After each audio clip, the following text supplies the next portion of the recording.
দৈনিক ইত্তেফাক প্রধান শিরোনাম, সবার চোখ এখন লন্ডনে, ডক্টর ইউনূস তারেক রহমানের বৈঠক আলোচনার বিষয় নিয়ে কৌতূহল।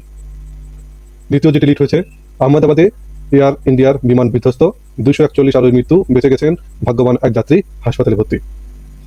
অর্থ পাচারে অভিযুক্তদের সঙ্গে সমঝোতার ইঙ্গিত গভর্নরের। মধ্যপ্রাচ্য থেকে কর্মকর্তাদের সরিয়ে নিচ্ছে যুক্তরাষ্ট্র।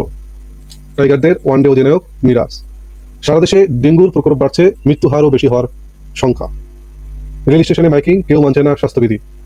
15 ঘন্টা পর উড়াল থাই এয়ারওয়েজের ফ্লাইট। এ ছিল দৈনিক ইত্তেফাকের সংবাদ শিরোনাম।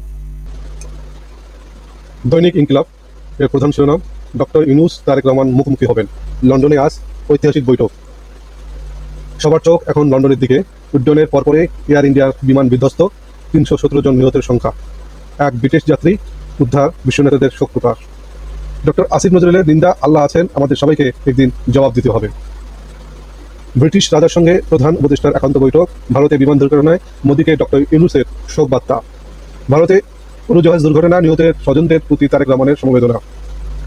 ফিনান্সিয়াল টাইমসকে বাংলাদেশ ব্যাংকের গভর্নর, অবৈধ অর্থ পাচারে অভিযুক্ত ধনকুবেরদের সঙ্গে সমঝোতার কথা ভাবছে সরকার। হাসিনাকে ফেরত পাঠানোর প্রশ্ন জড়িয়ে গেলেন জয় সওয়াল। সীমান্তে বেপরোয়া বিএসএফ, 9 সীমান্ত দিয়ে 103 জনকে পুষির। সহস্র ফুট উঁচু মেগা সুন্দরীতে ধ্বংস হতে পারে সমগ্র যুক্তরাষ্ট্র। গাজায় ইহুদি হামলায় ত্রাণ প্রার্থীসহ শহীদ আরও 120। মধ্যপ্রাচ্য থেকে সরিয়ে নেওয়া হচ্ছে মার্কিন কর্মচারীদের। এ ছিল ইনকিলাবের সংবাদ শিরোনাম।